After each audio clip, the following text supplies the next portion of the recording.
Bienvenue à tous sur ma chaîne Cinémagique. Et aujourd'hui on va parler de quoi? De Divergente 3 au-delà du mur. Qu'y a-t-il au-delà du mur? Oui, ça c'était la question. Et bah pas grand chose. Le concept des dystopiques sont vraiment en vogue dernièrement. Pour ma part, ça reste intéressant et plutôt d'actualité. Alors c'est vrai que plein d'autres films explorent cette idée, comme Hunger Games bien sûr, mais il y en avait d'autres dans le passé comme Dark City, Equilibrium, La course à la mort, ou même The Giver plus récemment.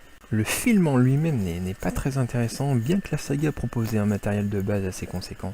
Une sorte de huis clos avec des factions bien répertoriées selon la personnalité des gens, une schématisation de nos capacités et de notre potentiel divisées comme des matières, où chacun avait l'opportunité de choisir sa place dans la société. Et avec les fameux divergents, qui eux, au contraire, ne trouvaient pas leur place, mais en contrepartie, ils avaient la possibilité de s'adapter à n'importe quelle faction.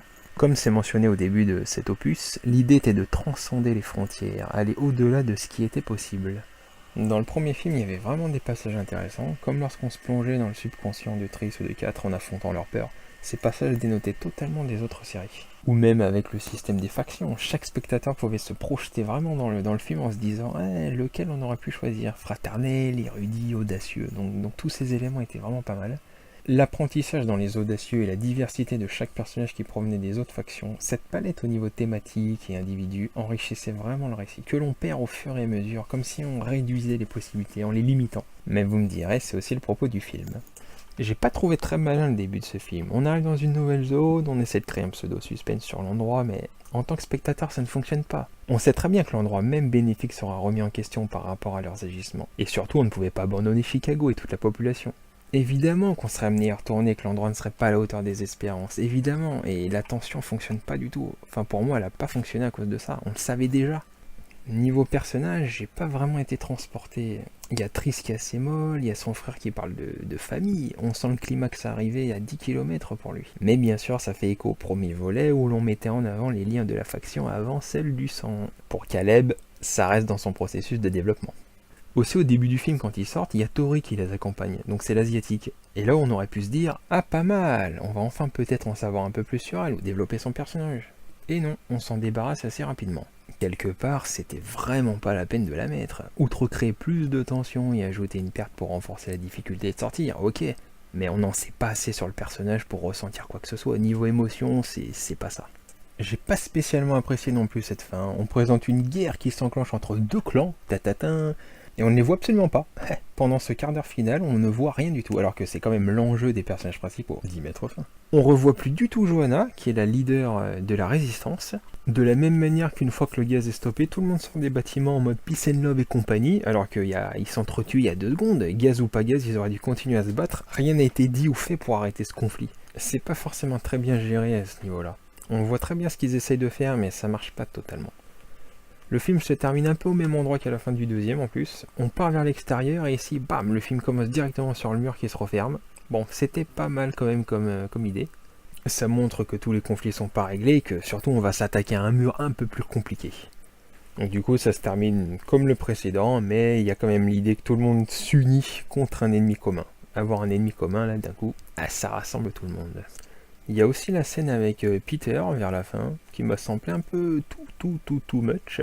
On le voit qui arrête pas de parler de ses ambitions, de ses enjeux, il est en train de dire je veux ci, je veux ça, genre un lit superposé. C'est vrai que c'était marrant, mais c'était trop appuyé, parce qu'on a compris le personnage et on l'enfonce encore plus, on rajoute des scènes, c'était presque gênant pour lui de le voir comme ça. Ce personnage a la notion de la traîtrise, du Judas, mais il incarne aussi un aspect intéressant, celle de n'appartenir à aucune catégorie, aucune classe.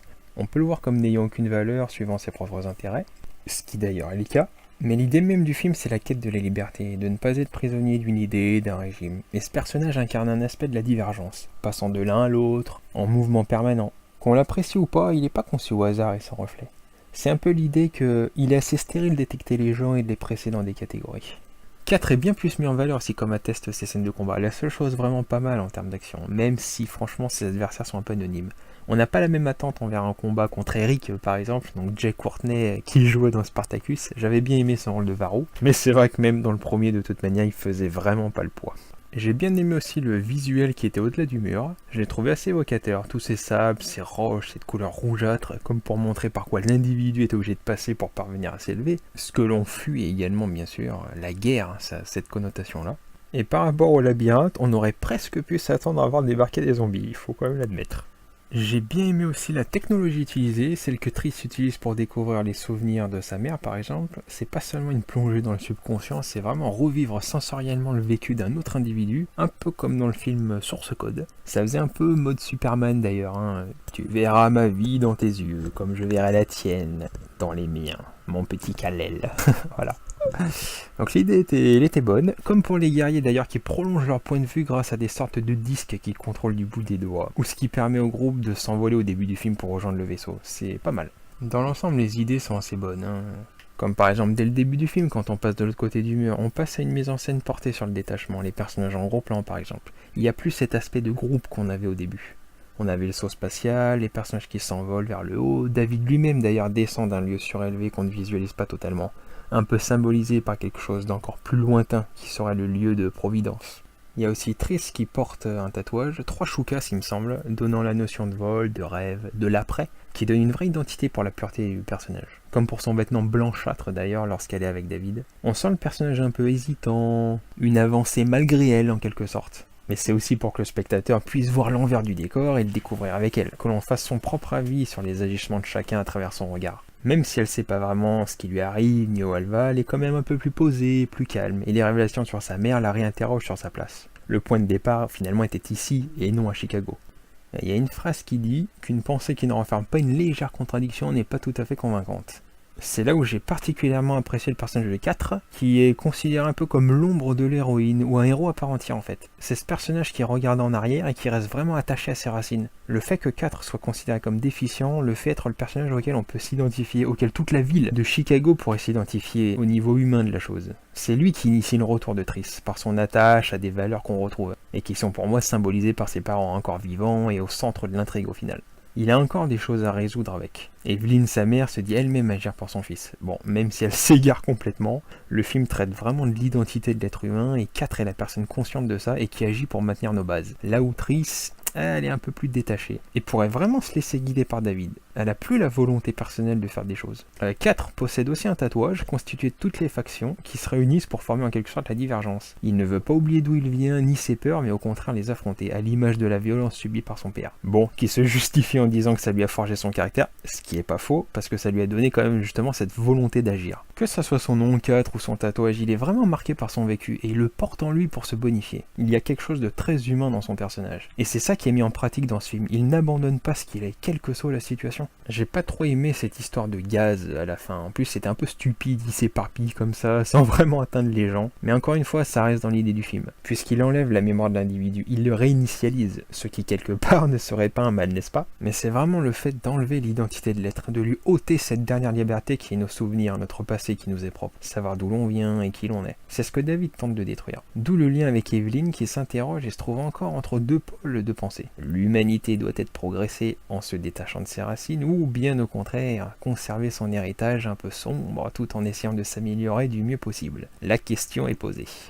4 est vraiment l'élan qui permet d'initier le sauvetage, là où normalement on aurait pu s'attendre à ce que ça soit Triss. Souvent un héros est en avant et le groupe suit. On reste quand même dans le concept des audacieux, d'être en mouvement, et Triss prend le train en marche comme dans le premier, porté par une direction, par le vent, comme l'air du vent de Pocahontas. Mais il y a ce fil conducteur qui traverse la saga. Un peu comme le héros du labyrinthe, un vrai leader lui pour le coup, que les autres suivent volontiers, malgré que d'apparence ça semble ne pas être la chose à faire. Et justement dans cette optique, l'affiche du 2 était plus pertinente pour moi, concernant les deux personnages. On avait justement Triss et 4 en plein centre de l'affiche, et un peu inversé comme ça, ils avaient une arme chacun de leur côté. Ça donnait vraiment cette impression d'unicéan à la croisée des chemins, et toujours en mouvement. Malgré toute une aventure, c'est quand même une histoire d'amour qui est quand même centrale. Et justement dans la 5e vague, on a aussi deux personnages qui sont différents, je crois que c'était Casey et Evan, qui sont tous les deux de mondes opposés, mais que l'amour unifie. Et en quelque sorte, on peut dire que c'est cet amour qui sauve Evan de tout détruire sur son passage.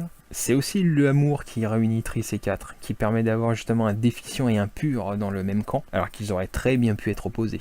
Triss étant l'élu des purs à la base, à l'image du début où l'on purifie comme une nouvelle naissance, un nouveau stade de la compréhension, de la conscience, en laissant derrière soi les déficients comme 4. Et toujours dans cette idée, au-delà d'un mur physique donc limité par le corps, on a justement ici un mur de l'esprit, invisible à l'œil nu, et le conflit se passe à une sphère morale un peu plus conséquente. À l'image de David, le grand méchant du film, ou Harry Dune pour les intimes, le fameux Jeff Daniel. À chaque fois que je vois, je peux pas m'empêcher de penser à ses mimiques dans Dumb and Dumber avec Jim Carrey. À chaque fois qu'il apparaissait, c'était de manière déformée dans mon esprit. Assez marrant. Sinon, pour l'actrice de Triss, moi, elle m'a pas totalement convaincu dans celui-ci, justement. Les enjeux sont plus grands, un peu plus démesurés, mais le jeu semble assez similaire. En plus, on s'intéresse pas vraiment à son personnage. Quand on repense au premier, toutes les peurs que l'on avait instaurées, ces fameuses scènes de l'inconscient, mais c'était peut-être un peu plus focalisé sur l'individu, alors qu'ici on a décliné les peurs au niveau collectif.